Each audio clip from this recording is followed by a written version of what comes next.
Larry should be back in here momentarily. So this is the Wycomico County Council Legislative Session 2016-08 open work sessions. First, we're going to do the Maryland Department of Housing Community Development 2017 Community Development Block Grant Application, Salisbury Neighborhood Housing Incorporated Down Payment Cost Assistance Program. We have Lori Carter here today. And Cheryl Meadows. Cheryl Meadows, yes. Good afternoon, Mr. Vice President and all of the members of council. Good morning. My name is Lori Carter. I'm the Deputy Director for Planning and Zoning as well as the Community Development Division Chief. I'm coming before you today to inform you that on March the 30th, the Maryland Department of Housing and Community Development had opened up their applications. On this year, we have $7.2 million available in community and economic development funding. We have had requests from Salisbury Neighborhood Housing to apply on this year, and prior to the public hearing, we're having them to come and to present their particular application and to provide you guys with an overview. Okay. I'm going to, at this time, turn it over to Mrs. Meadows. Good morning. Good morning. You may recall a couple of years ago, we did a similar program with Wycomico County for down payment and closing costs for those areas that were outside the city limits. Salisbury Neighborhood Housing predominantly serves the city of Salisbury, but the demand was so high for people that were purchasing homes in the entire county that we thought we would try to partner with the county to assist those families that wanted to become homeowners.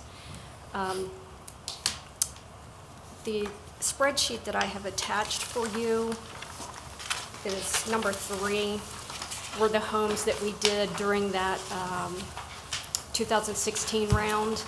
Typically, when we're awarded funds, we have a 2-year time period to spend those funds. You can see we made our first grant in December of 2014, and the money was gone by May. So it was in very high demand. And I know last time some council members were concerned about one of the applicants in particular who purchased a home that was over $200,000. But the state of Maryland sets the income caps for families that are eligible, and it's determined by household size. And on page 2, the 2016 income limits are listed there, and it starts with a single person and goes up to a family of 8. And those are the figures of the 80% area median income for Wycomico County. And they are determined by HUD. Now, on your page marked number 1, just have a little background on the Community Development Block Grant Program. Anyone participating must meet at least one of the 3 national objectives, which is to benefit low and moderate income persons, to eliminate slum or blight, or to meet a community need that's of an urgent nature. Our proposed project comes under the home ownership category, benefiting low and moderate income families. The state also mandates that when using CDBG funds for a home ownership activity, that no subprime mortgages are allowed, no adjustable rate mortgages are allowed. All of the mortgages must be at a 30-year fixed rate, and they must have a minimum of 8 hours of HUD-approved housing counseling. And we also provide that. We are a HUD-approved counseling agency. I just wanted to give you a hypothetical, since there was concern about the one family in the previous round that purchased the $200,000 house. For a family of 4, the maximum income limit is $57,700. For Salisbury Neighborhood Housing loans and many other mortgage lenders, they look at 2 ratios, the front end or housing ratio, which shouldn't be more than 30% of your monthly income, and then the total debt to income ratio, which is your housing expense plus any other recurring debt, like a car loan or a student loan. So on a monthly basis, someone making the $57,700 annually would have a monthly income of $4,808. 33% of that would leave them $1,587 just for their housing expense. So that would include their principal and interest, their taxes and insurance, and mortgage insurance if that's required. When you factor in the 38% for total debt, they would need $1,827 to cover their housing expense plus any other recurring debt. So hypothetically, if someone purchased a home that was $220,000 and they used the entire $10,000 grant toward their down payment, they would need a loan amount of $205,000. At 4%, which is a little bit high right now, the FHA interest rate is about 3 3/4. So, being a little conservative, at 4% for 30 years, their principal and interest payment would be about $980. And then adding in the taxes, insurance, and mortgage insurance, they would have a total monthly mortgage payment of $1,379, which is less than what they need on the calculation above of $1,587. So they'd be in good shape. Even at a $220,000. Even at a $220,000 house. Now, it's very unusual for a family to come in with no debt. And you can see on that spreadsheet that the average purchase price, if we take out number 20, which was the $217,000 purchase price, the average purchase price during that round was about $115,000, which is a very modest home. So I don't think you're going to see a lot of people coming in buying $200,000 properties. It always seems every year, every time you come up, there's always one of these that jump out at you. And I was a councilman that had concerns about it, and I still have concerns about it. What really concerns me is they've actually borrowed more money Yes. than what the house cost. And if you go up to, okay, we'll look at number 12, East Pine Street, $62,000 for that house. These people had, they didn't borrow but 51 or almost 52,000. So it seems like the houses that cost less, the people actually have more down. They're not borrowing as much anyway. Right. I guess, how many years has this been going on? Well, we've been doing it with the city for 20-some years. This is How the about the second, county? This makes the this will be the second second round with the Yes. county. What's the success rate of the folks staying in these houses? Well, Do from- you track that? Yes, we have to If- track it, yes. If they get foreclosed on, yes, we have to collect the money, and we haven't had one yet. No, we have not had any, Since- not on since the its county? On the inception. county side, about on the the city? county side. No. You've never had one? We have Oh, never had one. Not on the county, Not no. on the On county the city, side. I would have to go back and Uh-huh, look. yeah, Now, yeah. it is just a 5-year forgivable lien, so, understand, it yeah. reduces 20% each Yeah, year. well, it still concerns me, and I guess there's nothing, I think you said that I asked the question last time that could we put a cap on it? You said we could? The county can make their program as restrictive as they want. Uh-huh. I would prefer not to do that. If somebody meets the minimum state requirements, I don't want to tell someone where they can or Right, cannot I live. understand that. Yeah. So if somebody came in with a $350,000 home, we could approve that? If they Met the met the criteria. criteria. Yeah, that's, If the equation. If the equation worked worked out, yeah, the equation correct. worked out, yeah, okay. There's got to be some upper limit, like just mathematically. Mathematically, I did, Okay. yeah, $235,000 would be the maximum loan amount that somebody with no debt Right. could qualify for. Okay. And let me say this, you also have to remember, these programs are for low to mod. So you do have some, we just do not service low. We also service, Right. those, which in return helps to stabilize our particular communities. Yeah, you're doing it for two reasons, get folks into houses and also Right. so we don't have empty houses. Correct. I mean, I understand the virtues of the program, I don't have it, but like I say, there always seems to be one on the list that comes when you look at it. I think last time it was in this Dale. Yeah, I believe it was.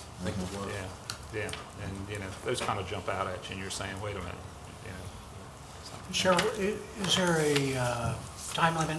These people have to hold this property for a certain number of years? Well, the lien is on the property for 5 years. Right.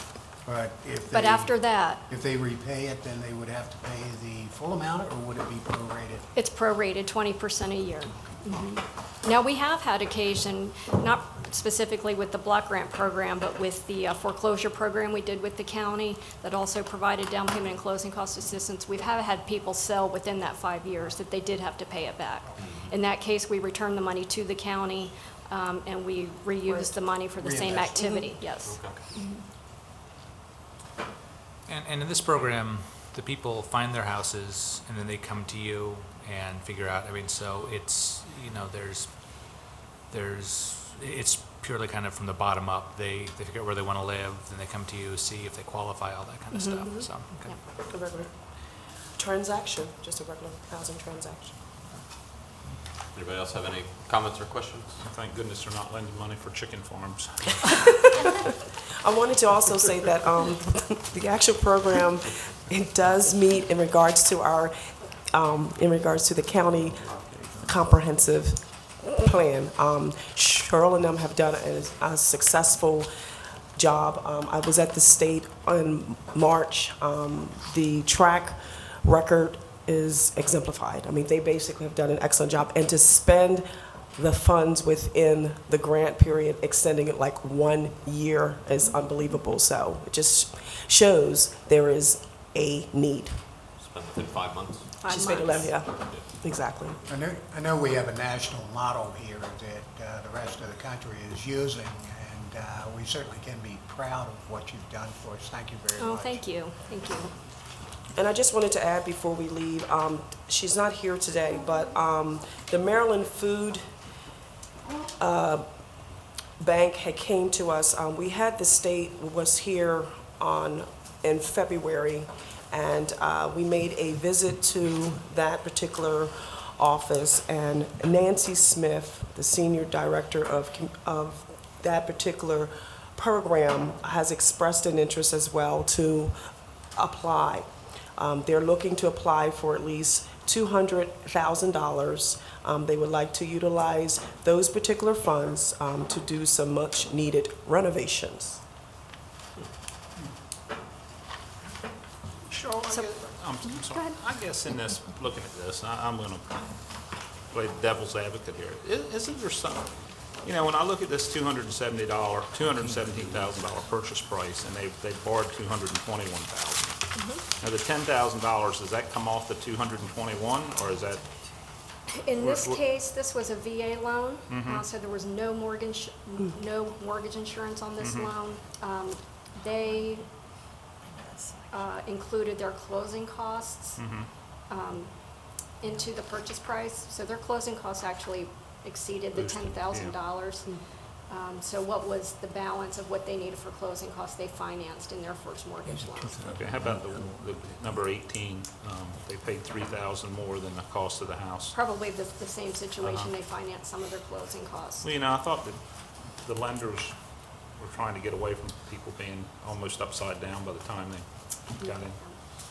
Well, the houses do have to appraise, you know, for what they're being loaned the money for, so. But they go in with no- Unfortunately, you know, during that, 5, 6, 7 years ago, houses were appraising and then the bottom fell out and a lot of people are underwater. Yep. Which still does not relieve them of the responsibility Right. for making their mortgage payment. Exactly.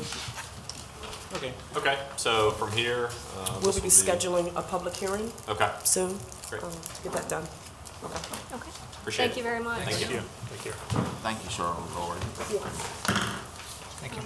I did, thank you very much. All right, next we have on our open work session, the comprehensive plan, chapters 4 and 5. Mr. Keith Hall. Good morning, John. Jack Lennox are here. Thank you, good morning.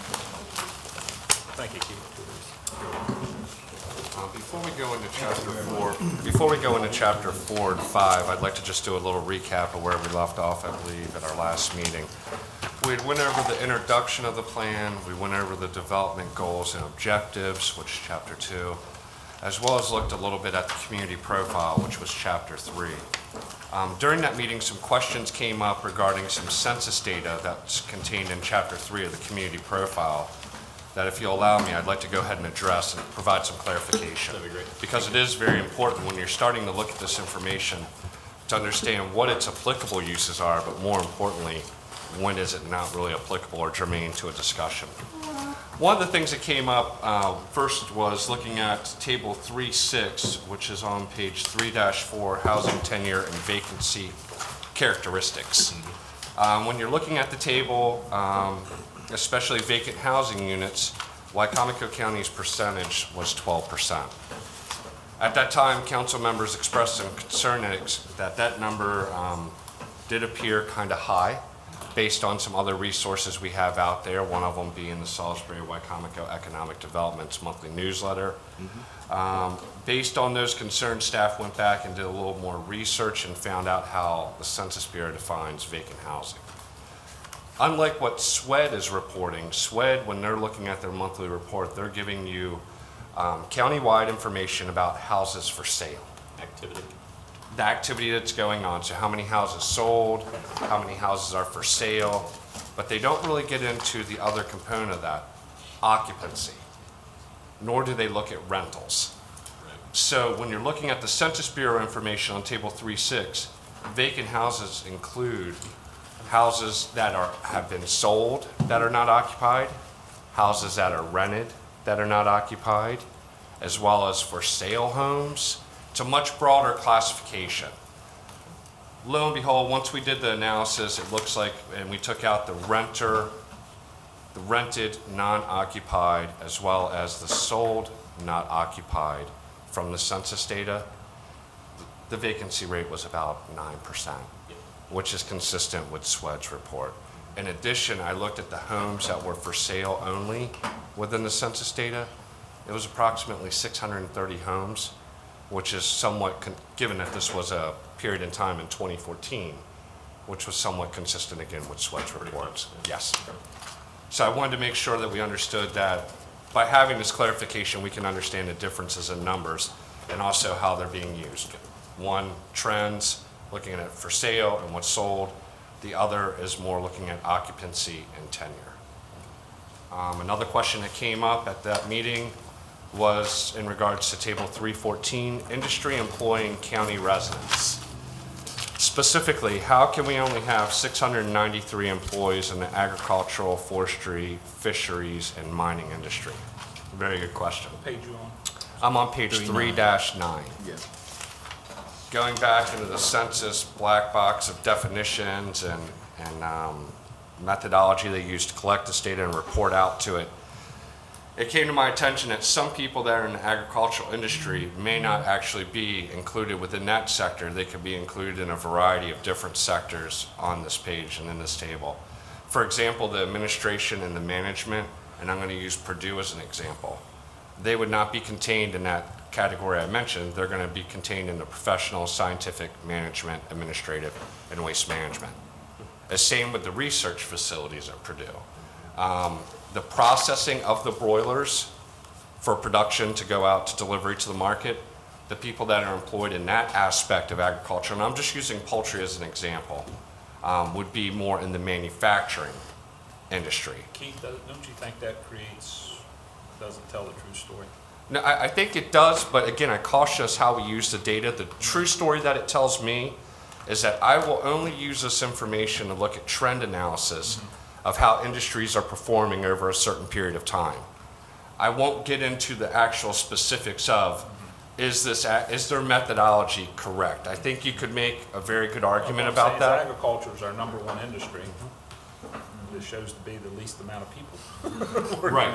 So I think what was recommended at the meeting was that we add some clarifying language. And I think it can be achieved in just a few sentences, giving the examples that I just provided to council, doing something similar, and even maybe expounding upon that and showing how it's not just exclusive to agriculture. And that these numbers, the primary purpose of them, again, is looking at trends, not necessarily agreeing or disagreeing with the total enumeration or the counts. What this does show is that there's less than 700 farmers. in the yeah, county. yeah. Because that number also includes mining, fisheries, forestry. We don't have many miners. Not I guess many at this sand point. and gravel is mining. but, That is in the county, and I think there's somewhere around Forestry's not 10. big right now. That's right. No. The fisheries, a couple of those guys. but, So what we will have, as this plan gets through the adoption and we start looking out in the horizon of even looking at the midterm review of the plan, which is approximately 5 years after you've adopted it, I'll be able to come to the council and work with the executive's office, and we'll look at the trends of what industry, what sectors are growing, which ones are decreasing, and start thinking about why. And is this advantageous for the county or not in the long term? So it just gives us, kind of puts our finger on the pulse of where our industry is employing county residents today. However, these categories aren't mutually exhaustive. Those were the two comments that I recall coming from our last meeting. And they were mainly, again, addressed at Chapter 3. If there's any other questions of the council, staff's available to answer them. If not, I think with as nice of a day it is, we're going to go ahead and move forward with Chapter 4. Yep. Hopefully everybody's had time to read the sensitive areas element as we were going over the background and the goals and objectives of a comprehensive plan at a 30,000 foot level. You're going to hear the reoccurring theme. It's looking at developing or balancing future growth and development while preserving and protecting our environmental features and natural features, both those that are environmentally sensitive as well as those that don't have the same level of sensitivity applied to them. This chapter is essentially a central repository of the type of environmentally based regulatory tools that are used when looking at development. At times, the development may be limited to residential. At times, the development may be limited to more than just residential uses. This chapter is one of those chapters that's required by state law. When looking at sensitive areas, you're going to look at things like water quality, streams, our stream buffers, our rivers, our tributaries, wetlands, floodplains, endangered species habitats, so forest, and to a lesser extent, steep slopes. We don't have a lot of steep slopes in this type of, in this area because we're more the Atlantic coastal plain geology versus going over to the Piedmont where you see more of that type of activity. However, where you do tend to see steep slopes is along riverbanks and stream banks, which are very important as far as protecting the water quality by making sure nutrients and sediments are not just allowed to move right down there. The goals are pretty consistent with what we did in the overview. Again, it's that balance. How do we afford the ability for someone to build a house, at the same time protect what's so important to us? As we all know, these resources aren't finite. So we do have to take care of what we have at this time and place. A lot of it was also in response to the Clean Water and the Clean, to a lesser extent, Clean Air Act. Prior to the 1970s, there were not a lot of regulations. Now we have these regulations in play. So as you can see, this chapter just goes over what type of regulations we have. If you're developing within 1,000 foot of tributary or Wycomico River or the Nanticoke River, you start looking at the Chesapeake Bay critical area. That's, I guess, limits the intensity of development if you're within 1,000 feet of the mean high tide water line. And then specifically, it eliminates what you can do in the 100-foot buffer from that line. Another attempt to preserve the environment, preserve the water quality, as well as the vegetative buffers that are there. Stream buffers, it's pretty self-explanatory. Again, it goes under Chesapeake Bay critical area. 100-year floodplains. The Wycomico County does have a floodplain ordinance that governs development activities within those areas. Looking at non-tidal wetlands and tidal wetlands, that is one example of a regulatory action that takes place at the state, not the county. And even when going back, talking about critical areas, that's a state mandated program that just happens to be administered locally. I have a question about where does Salisbury University fall under the authority? We've had some discussions about something that Salisbury University is doing that's certainly close to the Nanticoke River. Yes. And, as a state, entity that, how's that regulated as opposed to if it was just a regular homeowner? It's a very good question. From a zoning perspective or a use perspective, they are exempt because they're a state agency. However, from an environmental regulatory framework, they are not exempt. So they are in the critical area.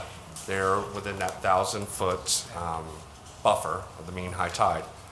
The big difference being is because they are a function of the state, and it's a state use, we will not review anything regarding critical area. That will be done by the Critical Area Commission at the state level. And when I was on the Critical Area Commission, we had quite a few colleges that were in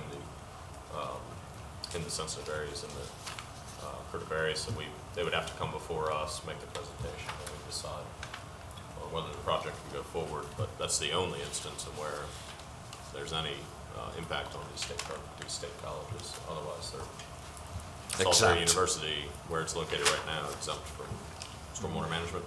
No, they are not exempt No. from stormwater management. Okay.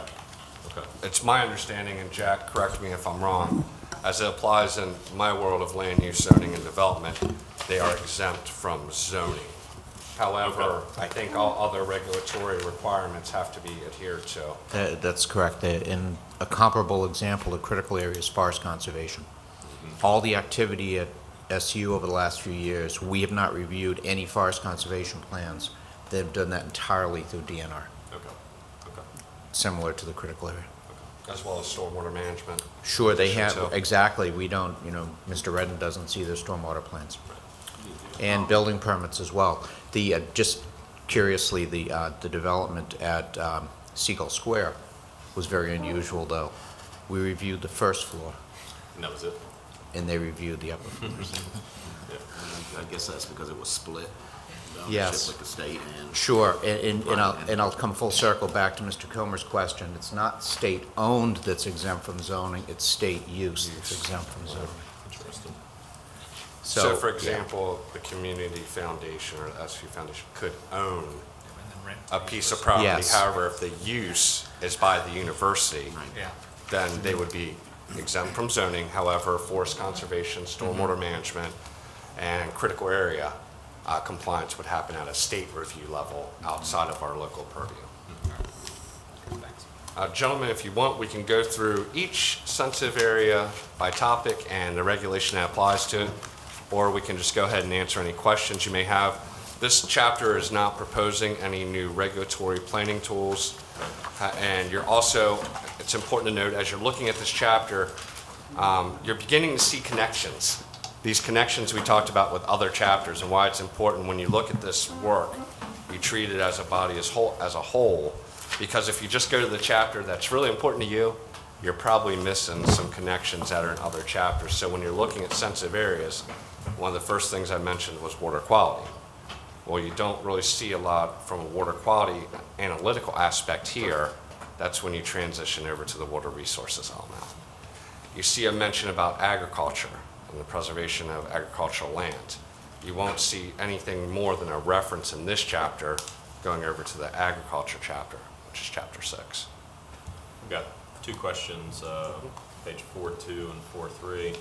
4.2 talks about sea level rise. Here we are dealing with a comprehensive plan to kind of steer the path of zoning, I guess, Wycomico County Planning, Wycomico County. Ultimately, In the past 2 weeks, a report came out that it could be as much as 6 to 7 feet sea level rise by the year 2100. How do we plan for that?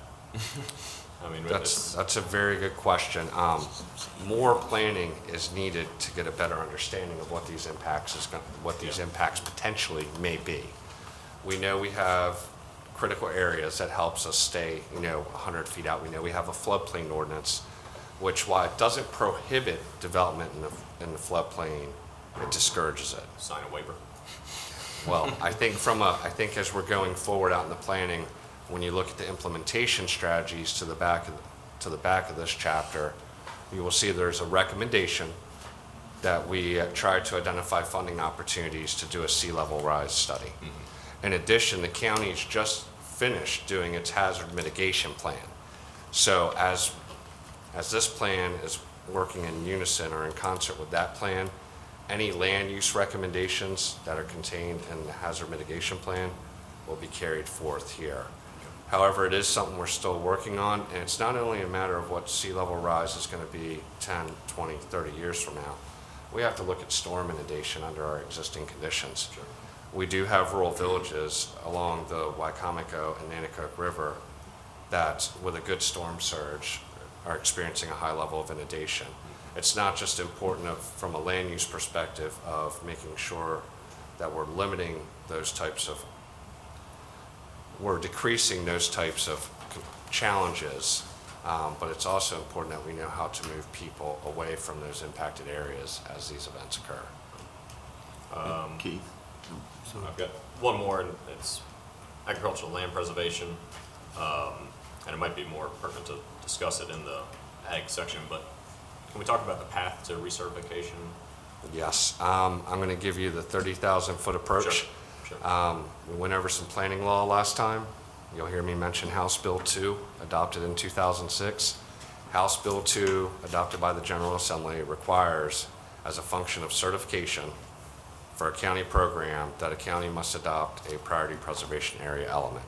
We're calling it the agricultural element, but it does meet the requirements of that.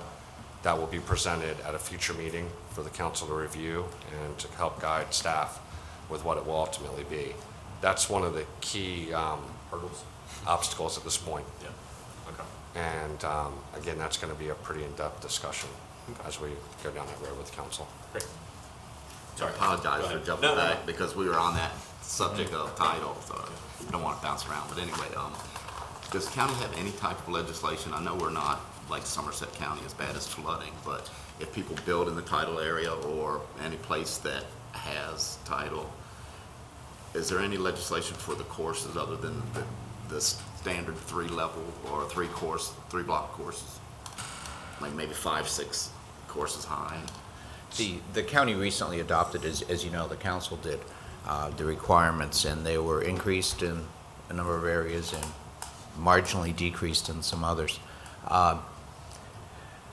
We don't go above what's required. There is freeboard above that line. So it's standard still 3 courses? It's either a foot, I'm not sure it's in the form of courses, it's either in the form of 1 or 2 feet above that line. It's 3 2 courses would be feet about above 2 the feet. line. Yeah. 2 board feet. And that's following the FEMA standards. So we have not gone more restrictive than what the federal government is requiring, and I think most of that's driven by insurance. Sure. One of the things you'll be seeing in the upcoming years, however, is action that we will bring forward under something called community rating system. And that is that the more outreach we do, the more we make information available online in the library, explaining to people how this works, the better off our rates will be. So, we're working internally to make some updates now that we've got the regs in place to get the word out and then hopefully save some money for our local property owners. How do they measure outreach? It's- There are 10 or 12 points that you have to meet, and they actually come by and audit us in terms of, for example, we'll send out notifications to property owners in repetitive loss areas. We'll send out notices to the engineers and surveyors who put the plans together to let them understand and hopefully educate their own clients about how these things work. Great. And we'll get points for that, and then that will be reflected, hopefully. And I won't want to say anyone's flood rates are going to go down, because they're not, but they will try to stabilize them a bit. Okay. Is it fair to say they will not increase by going through the community rating system versus not going Any more through? than they would have anyways. Correct. Any council members have any other questions about any of the sensitive areas? I have a question on 5.4 and 5.5. Oh, wait, we're not there yet. Oh, I'm sorry. Sorry, I thought we would move on. Oh, this one jumped, I don't know. Moving on. Go ahead. All right, John. Please, John. Chapter 5? Chapter 5 is the water resources element. I'm going to let Can we John. move there and then move back? It's Have the our review on. it's the connectivity of the, it's the connectivity of the document. It's a moving target. It's elusive. The last paragraph makes reference to the geological survey and three-phase study. 5.4, 5.4? last paragraph. Makes reference to a geological survey in conjunction with the Maryland Geological Survey, MGS and MDE, completing a three-phase study of groundwater resources with the Atlantic Coastal Plain of Maryland.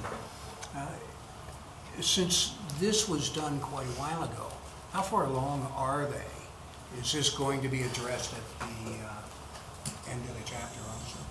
Very good question. We have been You working say on that this a lot. planned effort for some time now. This information is still relevant. Unfortunately, the Maryland Geological Survey got through the first phase of the three-phase project, and then funding was no longer available. So as you move to the implementation strategy section for this particular chapter, continue working with the state to, identify those types of funds that could be used to complete this study. As we all experienced or as was experienced in 2008 and 2009, Wycomico County had a exceptionally high rate of wells going dry in the unincorporated portion of the county where there aren't planned or existing public water services. This study is essential to give us a better understanding of how much is too much development. When do you hit a tipping point? When are you going to run out of water, if ever? So at this time, there are rules of thumb and methodologies, scientific approaches that are used to make the best calculations they can with the information they have. However, when this information comes online, it's going to give us a much better understanding of what's underneath us as it relates to potable water. So it's in our best interest to go ahead and forward this with the state if we can. It's in our best interest to keep knocking on the state's doors that we need this type of information. We need it from a facilities perspective, but also we need it from how much population can we accommodate. But it's not only just population that uses potable water or water in general that comes from our aquifers. The farming industry. If you have, irrigation, you're pulling from an aquifer. So yes, given that we are an agricultural economy, it's very important that we have a good understanding of what's there. At the County Executives Forum at the Civic Center on the poultry houses, one of the experts on the panel was talking about the wells going dry. I think that was actually a question from the audience. And his comment, I believe I'm correct, said that the groundwaters were fully recharged now from those levels in 2007. Is that his estimation? Is that measurable? And should that information be in here instead of talking about the 2007 drought? That is, I'm not sure what his approach or MD, I think that was from the Maryland Department of Environment. I think so. I'm not sure what their approach was, but just looking at it from a common sense point of view, we did change stormwater management regulations back in 2010. And the regulations were really changed to reduce runoff and have containment and absorption. Right. And the more you can absorb this water before it's running off into another water body, the more you're going to recharge your aquifers. Sure. So therefore, I don't know scientifically if it's accurate. However, that person is a specialist, and I would take their opinion as fact at this point. And I'm sure it's based on some level of scientific research that would support his assertion. Would you like some follow-up on that for next time, just yeah. to make sure we're not misrepresenting the Right, because situation? I wouldn't want somebody to look at this and Sure. think that, we are in danger of losing our water resources. So it might just be a good update to say that since this time, groundwater levels have recharged, if that's in fact. Sure. And I think maybe just for recommendation for the council to consider, not knowing if we can work with MDE, we can get some type of statement from MDE to put in the plan for clarification purposes.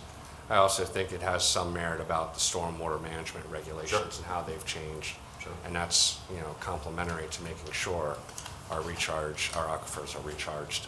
Right, yeah. Just a little bit of overview. When you're looking at the water resources element, this was an element that was adopted by the previous council back in the summer of 2010. It is a state requirement or a state mandated chapter in the comprehensive plan. It really has a few essential components. However, you're going to see a lot of analytics in this chapter. They are rudimentary. They are appropriate for the scale of the plan and consistent with the state's expectations. At the time of the adoption of this by the council, We were only one of 3 counties that fully complied with the Maryland Department of Environment's expectations as far as meeting the state law. What are we looking at in the water resources element? Again, what's going to be the impact of growth and development? What is going to be the impact on both public water as well as private water through wells?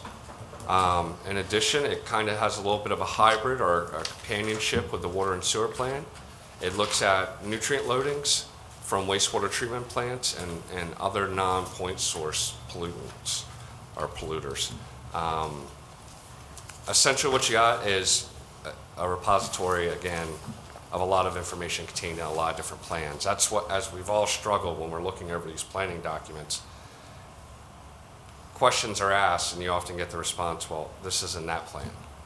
Or that question can be answered by looking at this plan. So we try to compile all this information in the states, based on the state's guidelines, and looking, what is going to be the impact? When looking at the public drinking water systems, we know that through the enhancements to the 3 major systems, Salisbury, Delmar, and Fruitland, as well as the other 4 publicly owned systems, they should be able to accommodate not only the future residential, but industrial, commercial, and retail growth as well. And I think that's on table 5.2. I'm looking at your plan upside down, but. Table 5.1, 5.2. Yes, table 5.1 and 5.2. 5.1 gives you the type of improvements that are planned. This information is either contained in a local jurisdiction's comprehensive plan and/or the comprehensive water and sewerage plan for Wycomico County. When council sees the water and sewer plan come in front of them for their review and action, you're going to see a lot of consistency with this element of our comprehensive plan. So, just going over a little bit, how do you know what the future demand is going to be? There's methodology about how much the average consumption is for a household versus a non-residential unit. You look at what the projections are going to be, both existing as well as at 10-year intervals out to 2030, and you can start seeing how this information is lends itself to a jurisdiction knowing if they need to increase capacity or they're going to be able to meet capacity. So from a community facility standpoint, it's a very important planning tool that's not only going to help the county, but it's also going to assist incorporate jurisdictions with their capital programming considerations to make sure their facilities are meeting both the existing and the projected demand. If there's no questions about the water treatment, I'll just go in. It also has discussion about private wells in the county. There's approximately 17,000 or 18,000 wells. What does that mean for consumption a day? Just a little factoid, a little less than 5 million gallons per day. How does that compare publicly? That's probably when you're looking at public systems, it's a very close residential use. When you're looking at agricultural use, it's about 14 million gallons per day that at least is permitted. Anything that's over 10,000 gallons per day used on an agricultural activity has to have an MDE permit. I've never seen the wells broken down by watershed.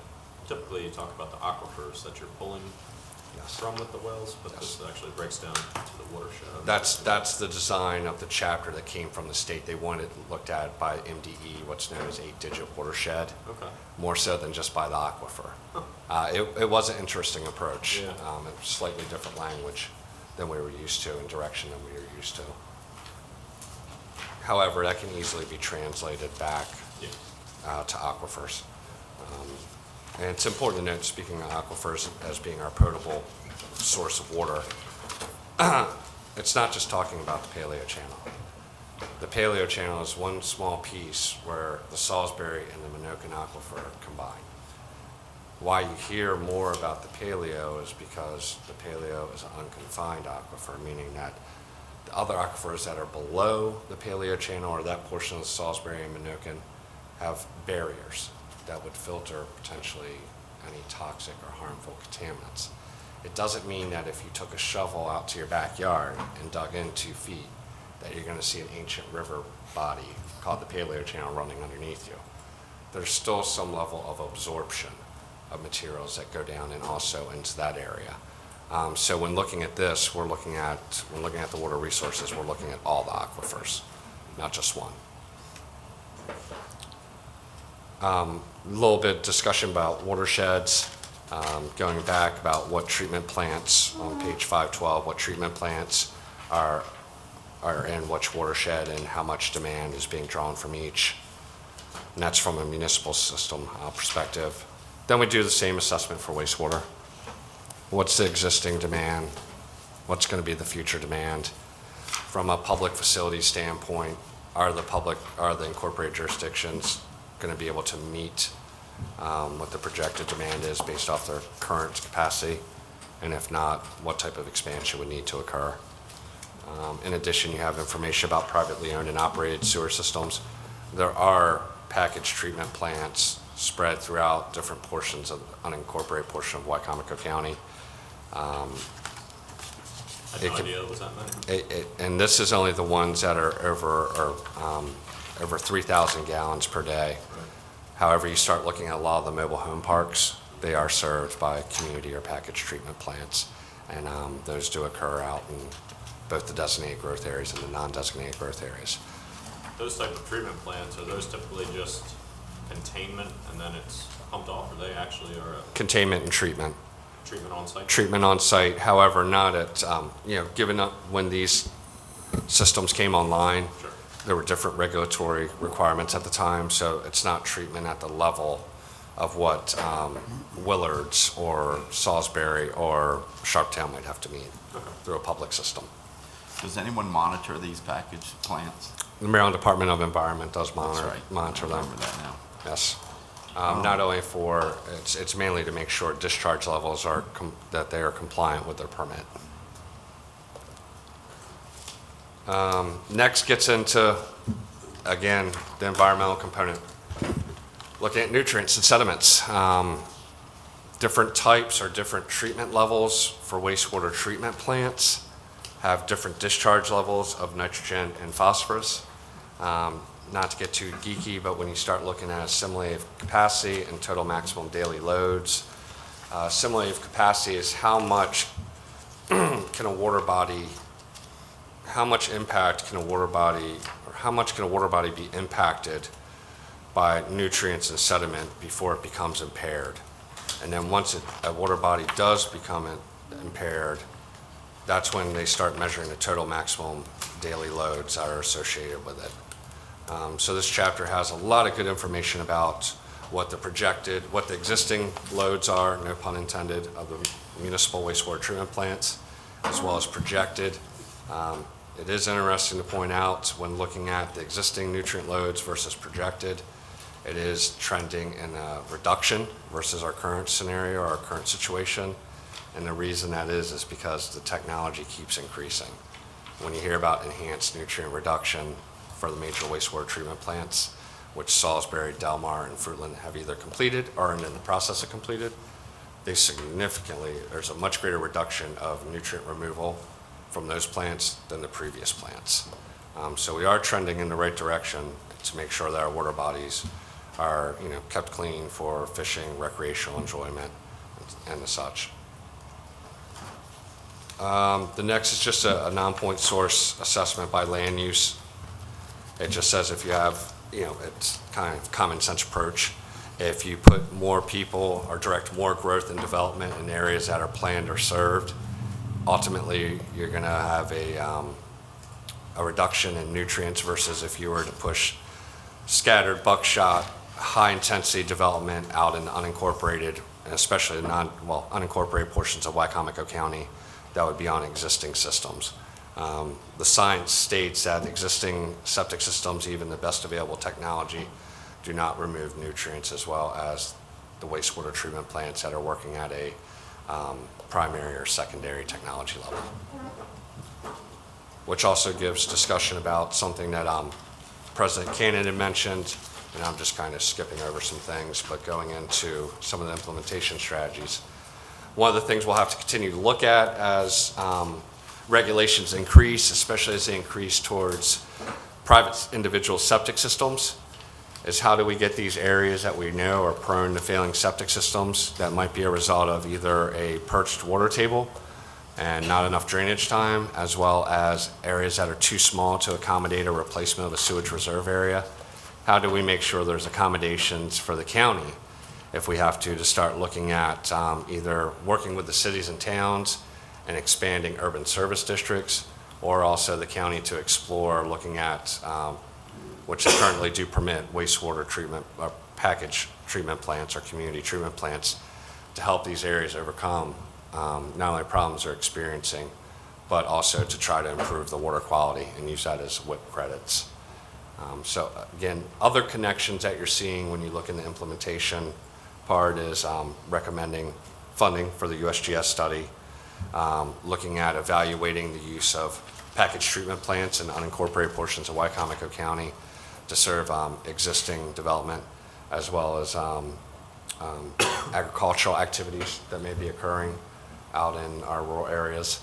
And then there's the connection with the WIP and making sure we're reducing nutrients as much as we can from a very sound and practical approach, and having a good land use plan that, again, while it permits limited residential density to be achieved in the non-designated growth areas, it is encouraging more development to go where areas either have existing services, wastewater treatment, or planned services.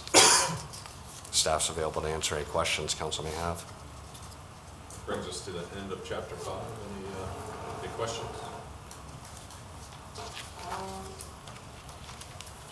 Must have been a riveting discussion then. Dazzled them. Exactly. It is, again, it's, all chapters are important to a comprehensive plan. As we continue to move forward with land use and community facilities, we'll try to point out the connections between these chapters. Also, we'll try to make sure that another thing, we talked about the regulatory tools to implement this document.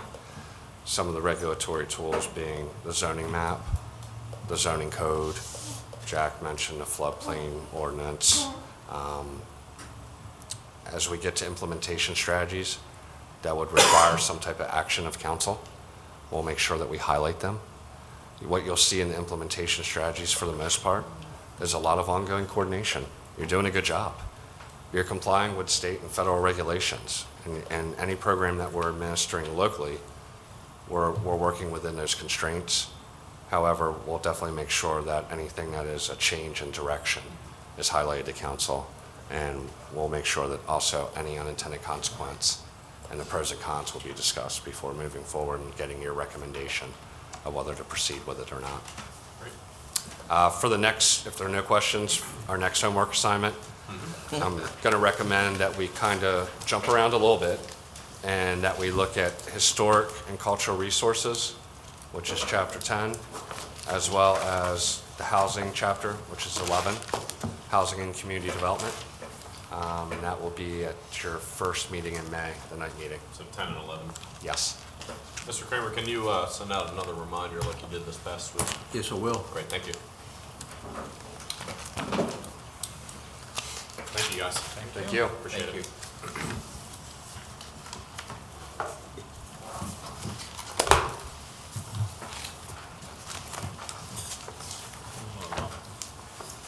guys want to keep rolling? Yeah, I just wanted to comment that the rest of the council must have not got the word today. It's blue tie and blue shirt, yellow tie. Well, I wore the red ties. Yeah, it's blue shirt, yellow ties. The memo was sent out, I guess it's on the same one where I was having the budget hearing. Touche. That's it. All right, the next open work session is Airport Commission update. Councilman Hall, are you I'll make a statement, prepared to do this? Okay. and after I'm done, then you can go ahead and make some comments or whatever you'd like to do. Since the Airport Commission reorganized in 2015, the airport became a Department of County Government under the County Executive. The Airport Commission became an advisory body to the County Executive. In addition to twice monthly meetings held at the airport in the former restaurant, we've also held 2 half-day strategic planning work sessions. After the appointments, the commission members took a familiarization tour of the entire airport with the county executive, director of administrator Strausberg, and the airport director Bryant. We also did a SWOT analysis, strengths, weaknesses, opportunities, threats with airport employees, tenants, and provided a wealth of information. We set priority goals based on these and the planning sessions. And the priority goals were maintain and enhance scheduled passenger airline service. This is number one priority. Improve airport facilities and infrastructure to attract business development and public usage. Improve airport marketing and business relationships. Capitalize on the airport's strategic advantages and opportunities to attract additional transient traffic, military and civilian. Develop a robust, competitive, fixed-base operation construct. This is the operator who pumps gas and does maintenance at the airport. Develop a hangar assessment facilities improvement expansion plan. Evaluate and recommend airport staffing needs. The Airport Commission forms subcommittees to work on each of these priority goals, reaching out to resources in the community with vital assistance from other county departments and critical expertise that's needed. The immediate next steps that we've identified for facilities and marketing prioritize and address terminal improvements list considering national priorities with the FAA, state priorities for the Maryland Aviation Administration airport primary funding. Sources other than Wycomico County for project funding. We've completed the monument sign improvements and we're still working on some more of those. Landscaping plan for the airport. Road campus is still being done. We're going to put landscaping slats in the chain link fencing to attempt to beautify the entrance to the airport campus. Evaluate locational alternatives for Civil Air Patrol and to collaborate and enhance the Civil Air Patrol presence on the airport. We continue campus and stormwater facilities improvements with assistance of the county Department of Public Works using watershed implementation plans, which we just implemented a couple of meetings ago. Advocate for extension of public water supply to the airport to facilitate business development, benefit existing airport tenants, and improve fire protection. Marketing, we're going to collaborate with Piedmont Airlines, which is American Airlines. We are in the process of updating the airport website, and that should hopefully be completed by the end of this month. We are working on developing a comprehensive marketing plan. We've developed immediate long-range plan for general aviation and fixed-based operations. Developed immediate and long-range plan for aircraft hangars, including renovation and replacement and expansion. Military connectivity, we're working to encourage more military traffic into the area. Airport staffing, organizational structural gaps. Aircraft emergency response team for a long-term solution for some of the other issues that we have. On behalf of the other members of the Airport Commission, I'd like to thank County Executive Bob Culver, Wayne Strasburg, who serve as Secretary to the Airport Commission, and a vital link to the County Administrator and other departments. Airport Director Bob Bryant, Denise Shelby, who is not only Bob Bryant's right hand, but she's taken over doing the minutes of the Airport Commission meetings and is doing a terrific job. I'd like to thank the Airport Commission members also, Nola Arnold, Bud Church, Matt Creamer, and the new members of the Commission, April Jackson, Calvin Peacock, Jerry DiCarano, and Jamie Brooks. Everyone's devoting a lot of time and energy to this airport, and we look forward to continuing it also. We are an advisory committee, but we've all assumed on the committee responsibilities for making the airport better. And countless hours have been put into this committee, unlike a lot of other committees where the council just attends advisory committee meetings. This is actually a working committee. We are making some terrific progress. Still have a long way to go, but we're making a lot of progress. We have a $52 million asset. Our budget runs $1,200,000. Council, question? Well, with all that said, Are you gonna be able to keep the grass cut this summer? You know? Okay. I'm just kidding, John. I know No, that's no, been a you're not, Joe, challenge. and It's I been know a you're challenge in the past, and I was just kidding And with you. absolutely, that was one of our challenges, and I think that we've addressed that, and I'm looking forward to having not much grass this summer. That's fine. I had two questions. My first was, did you fix Joe's fence that he brought the pictures in? So, Yes. yeah, okay. And next is your comprehensive marketing plan that you talked about.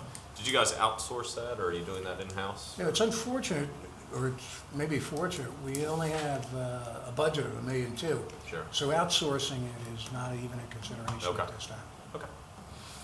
And again, you know, this advisory committee is a hands-on committee. Sure. So we're taking whatever resources we can find within the county itself and utilizing those for marketing Well, also. I know with some of your new appointments on there, there's a lot of general aviation background now. That's correct.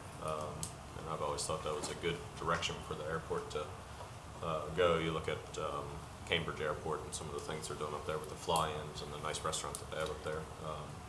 There's definitely some opportunities, it seems Well, like, with general when we aviation. look at the income that's been generated by the airport, over 70% of it's attributed to our commercial air carrier, Sure. Piedmont American Airlines. And we think it's very important that we increase the general airport commission. Biggest revenue out there is from the parking lot, is what I That's- understand. that's You know, true. So that, you know, that commercial thing will fall back on that. But if you can, in the future, you guys are gonna be working toward the T hangars and some more of the private aviation. Yes. Trying to get some more, get Yes. that a little more active than what you've had before. Yeah, and of course, the biggest direct influx of funds comes from the parking lot. However, there are close to 400 employees out there with above-average incomes. And so it's a big asset to the county. Sure. Are you done? Yeah. Two questions, and either you or Bob can answer. But first, I think you guys are doing a great job, and sounds like you're doing a lot of work, and the improvements sound great. Fire protection, what's going on with that? In-house fire protection, I think you mentioned it one time, Bob. There's been some changes. Sure.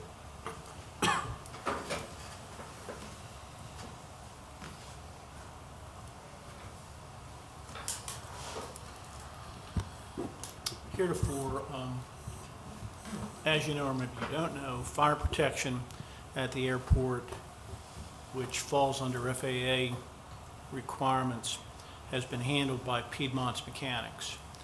You have a 3-minute response time to get to an on-site aircraft accident. So what we've historically done over the years is the Piedmont mechanics are trained in fire response. They're on site during the time that scheduled airline service is operating. So that has been the most effective and efficient way, particularly cost-wise, to address that. Piedmont would like to gravitate away from that, and they would like the county to come up with a different construct for fire response. They have expressed that desire. They're giving us time to migrate towards that. Larry, we'll take that up in our fire service agreement discussion. We need to take a look at what other communities are doing with their airport. But it will be somewhat costly. And we don't have the answer yet, but we fully intend to have a new construct within the next 12 months. Right. I think this has been an issue for a while, and it's been on the back burner. And I'm just wondering, 3-minute response time, there's no station close that can do that without putting somebody there on the facility. We're gonna So have I'm to wondering have if we're going towards BWI's response. We're going to have something on site. And logistically, we have to work through. We have the equipment. If we're not going to house the equipment in the Piedmont hangar, we're going to have to house it elsewhere. If we're going to have a fire response team on site, then we have to work through what occupies that fire response team during times when the planes aren't coming in, planes aren't going Right. out. So It's not gonna Which be means as a lot of simple as put downtime. the deputy in. it's not gonna be, it's not gonna be simple, but we're tasked with coming up with a solution, Right. and we will. So if we want an airport, we have to do something to have somebody within that 3-minute time frame. That's an FAA requirement. If Right. we're going to have scheduled airline service, that 3-minute response time is their requirement, and they have to be appropriately trained, because Right. responding, as you well know, responding to an aircraft incident is somewhat different than other fire responses. It's Residential. very specialized training. It is. We- Well, thank you for that. Sure. If nobody else has any more questions on that topic, Yeah, I do. yeah, go ahead. Yeah. I have one more. That's the situation. I know Salisbury backed out of responding to the airport and Parsonsburg picked it up. Is that still the case? They are still the primary response. Okay. Yes, sir. All right. Larry? Right. Moving on to another topic, I guess. And it may not even be an issue. What's going on with the boot camp, that property? Do we still own that? Nothing there? Nobody's occupying it? We It's will top secret. discuss No. that at a different time. I know that at one time. We still own it, it's being utilized. Okay, at one time there was an issue with the extension of the runway, and I think it was in the path of the runway, so that's not an issue. No, that's not an issue. Good. How it's being utilized is probably subject for a closed session. Sure. Yeah. I didn't know if it was still there, because nobody talks about it. Thanks, Bob. Any other questions, comments? Great. Appreciate it, John. Thank you. Thank you, Yeah. sir. Wayne, thank you. All right, this time we are going to move into a closed session. I make a motion, we go to a closed session. Yep. For coming, Ernie. Second. All in favor?